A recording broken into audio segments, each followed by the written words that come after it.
नमस्कार,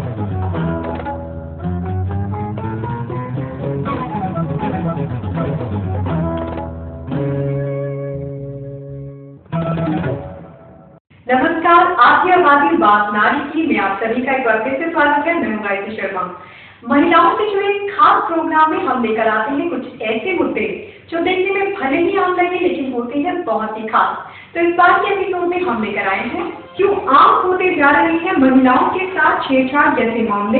इसी मुद्दे पर और अधिक जानकारी के लिए बातचीत करेंगे CSR के डायरेक्टर रंजना कुमारी से। देखेंगे टेक्नोलॉजी का पेड़ किस कदर लुभा रहा है लड़कियों को।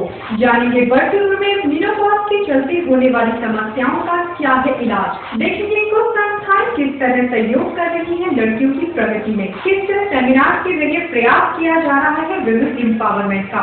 और ले चलेंगे आपको शिमला की खूबसूरत वादियों में जो बनता जा रहा है सैलानियों के लिए आकर्षण का केंद्र। और अब बात करते हैं सेहत की।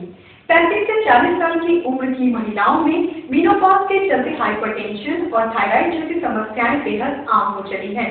आइए जानते हैं क्या है इनकी वजह और समाधान हमारी इस रिपोर्ट में। 40 से 45 साल की उम्र में मेनोपॉजल स्टेज आ जाने के बाद महिलाओं में कई हार्मोनल चेंजेस होते हैं और कई बार अचानक आए ये बदलाव उन्हें उलझन में डाल देते हैं। और यही वजह है कि blood pressure, diabetes, heart diseases और डिप्रेशन जैसी बीमारियां इस उम्र की महिलाओं में ज्यादा पाई जाती हैं। जब ये माहवारी जिसको कहते हैं वो जब बंद हो जाती है, मेनोपॉज की स्थिति आ जाती है, उसके बाद बहुत सी बीमारियां शुरू हो जाती हैं और ऐसी बीमारियां जो कि पुरुषों में होती रहती हैं महिलाओं में भी होने लगती हैं। और उनमें एक सबसे बड़ी जो है बीमारी है वो हार्ट की, दूसरी है डायबिटीज़ की, तीसरी है जो मस्तिष्क में, मतलब वही समस्या जो है जो हार्ट में होती है वही समस्या जो है मस्तिष्क में भी हो सकती है। इसीलिए हाई ब्लड प्रेशर या जिसको हम हाइपरटेंशन कहते हैं, या उसका असर ब्रेन के ऊपर हो सकता है, किडनी के ऊपर हो सकता है। तो ये सब बीमारियां जो हैं वो बिल्कुल वैसे ही होने लगती हैं जैसे पुरुषों में होती हैं। जानकारों का भी मानना है कि इस एज ग्रुप में मेनोपॉज आ जाने पर महिलाओं में होते हैं कई हार्मोनल चेंजेस, जिनके चलते वो कई गंभीर बीमारियों की शिकार हो जाती हैं। ऐसे में बेहद जरूरी हो जाता है कुछ खास बातों का ध्यान रखना।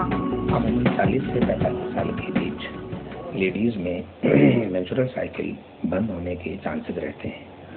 उस स्टेज को मेनोपॉजल सिंड्रोम कहते हैं। उसमें कई सारे ऐसे लक्षण आने लगते हैं लेडीज में जिसको कि वह समझ नहीं पाती है।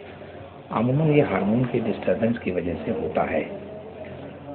अक्सर औरतों को पसीना, चिड़चिड़ापन, साथ में धड़कन तेज होना या हीमोग्लोबिन की कमी हो जाना या अन्य प्रकार की भी समस्याएं जैसे डिप्रेशन या अदर थिंग्स भी देखने को मिलता है, जिसके लिए लेडीज अमूमन समझ नहीं पाती हैं और वह अपना बिहेवियर थोड़ा सा चेंज करने लगती हैं,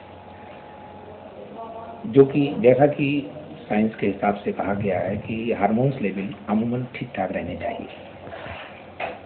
और अक्सर इसमें थायराइड स्टिमुलेटिंग हार्मोन TSH जिसको कहते हैं ये कम हो जाता है और T3 T4 बढ़ जाता है, जिसमें कि पैल्पिटेशन, पसीना वगैरह सब आने लगता है। उस स्थिति को हाइपरथायराइडिज्म बीमारी कही जाती है। एक तो इसका उपचार यह है कि हार्मोन रिप्लेसमेंट करते हैं।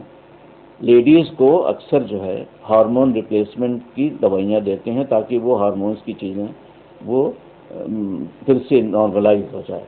एक तो ये है, और इसके अलावा और जो चीज़ें हैं वो दोनों के लिए बराबर हैं।